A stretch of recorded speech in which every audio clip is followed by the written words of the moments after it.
자, 지금 리포트 보셨습니다만 이 야권이요, 보수 통합과 중도 통합 움직임으로 아주 연일 출렁이고 있습니다. 한국당과 국민의당, 이 바른정당이 벌이고 있는 삼각 야권 재편 흐름 어디까지 갈지 TV조선 배성규 정치부장과 함께합니다. 안녕하십니까? 안녕하세요. 자, 먼저 한국당부터 보죠. 한국당 네. 홍준표 대표 리포트에도 나왔습니다만 이 친박과의 충돌, 네. 진짜 정면 충돌로 이어집니까?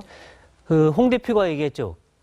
개가 짖어도 기차는 간다. 예. 그러니까 친박이 아무리 뭐라 해도 나는 청산 작업하겠다. 예. 이런 얘기를 한 거고요. 이거는 결국 바른정당과 보수 대통합을 위한 전제 조건이 바로 친박 청산이다. 그래서 나는 이건 양보할 수 없다라고 한 겁니다.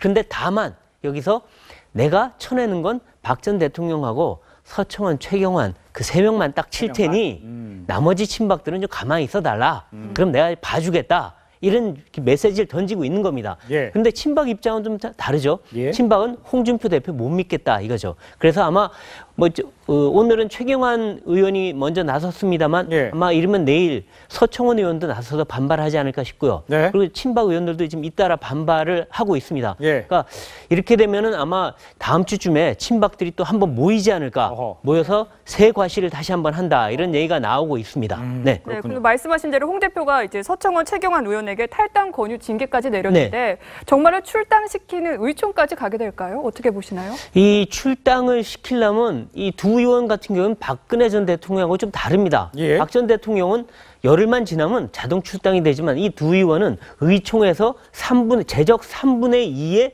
찬성을 얻어야 돼요. 예. 제적 3분의 2는 굉장히 힘든 숫자인데요. 예. 그러니까 홍 대표 쪽에서도 이 제적 3분의 1을 모으려면 숫자가 예. 좀 쉽지 않다. 특히 친박들이 아무리 무너지긴 했지만 예. 지금 그래도 30명은 넘는다. 이런 얘기가 나오거든요. 일단 동정론도 있습니다.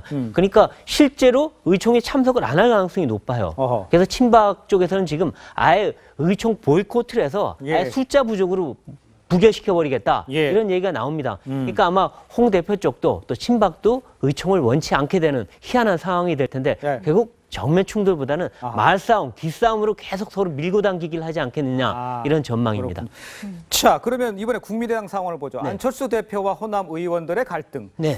이거는 어떻게 정면 충돌로 갑니까? 어떻게 됩니까? 네, 지금 안철수 대표와 박지원 전 대표 간의 이 갈등 기류가 심상치가 않은데요. 그렇죠. 두 사람 원래 창당 때, 총선 때, 대선 때 다 동반자 관계였습니다. 그렇습니다. 근데 지금은 좀 정치적 관계도 좀 소원해졌고 또 노선이 달라졌어요. 아하. 안 대표는 중도, 예. 야당 성향, 통합 이쪽으로 가고 있지만은 예.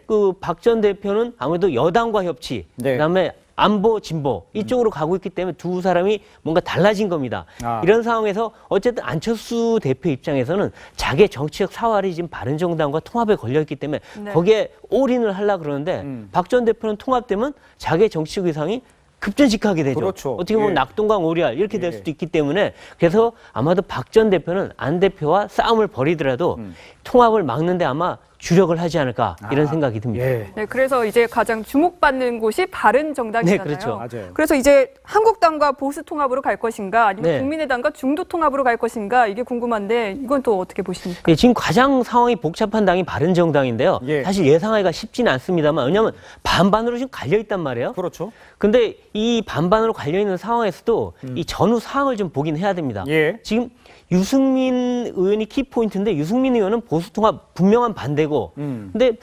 국민의당하고 통합에는 할 마음은 있는데 예. 본인이 출마하는 전대 이후에 하겠다. 다음 달 13일 이후에 논의하겠다는 얘기입니다. 예. 그런데 이 한국당하고 통합파들은 그 전에 탈당하겠다는 거거든요. 예. 근데 만약 그 전에 그 사람들이 탈당해서 10명 정도가 나간다 그러면 예. 그 다음에 국민의당하고 통합 기류는 상당히 동력도 잃고 명분도 잃게 되겠죠. 이렇게 본다면 아무래도 먼저 움직이는 쪽에 좀 더 유리하지 않냐 이런 분석도 나옵니다. 예.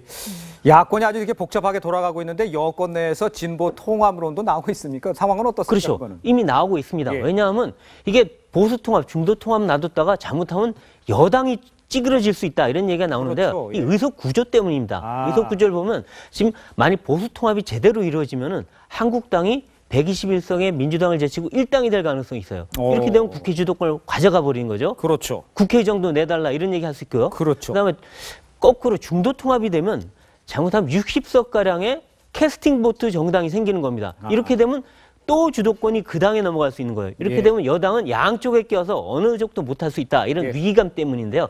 그래서 지금은 보수 통합, 중도 통합 다 무산시키고 그래서 국민의당을 주저앉히자, 우리 쪽에 앉혀놓자 이러기 위해서 지금 통합론이 나오고 있는 겁니다. 그렇군요. 네. 지금까지 배성규 정치부장이었습니다. 수고하셨습니다. 고맙습니다.